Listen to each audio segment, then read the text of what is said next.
Developers only want one thing, and it's fuck.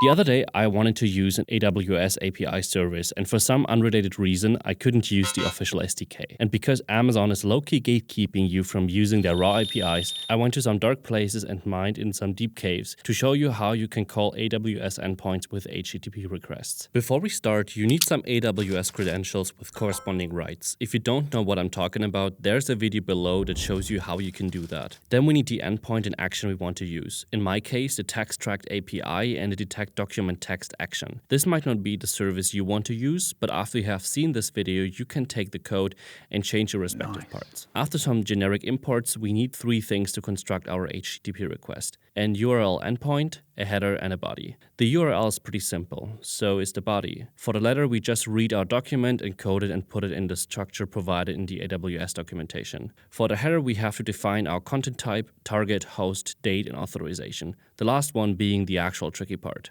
But let's do some housekeeping first and put some of these infos in variables, also with my credentials that are absolutely still valid and as every developer for transparency reasons knows should always be in clear text and code. And some weirdly formatted time variables we need later. To now construct the authorization part, we need to generate a canonical request, a string to sign, a signing key, and construct the authorization header itself and write it into the header. I won't go over every detail here, but basically it's a game of nested encoding and hashing operations, which are then subsequently combined into the final header. We then can send the request, store the answer, and check with the status.code whether the call was successful. And when we parse the JSON with some more boilerplate code, get some nice structured data back.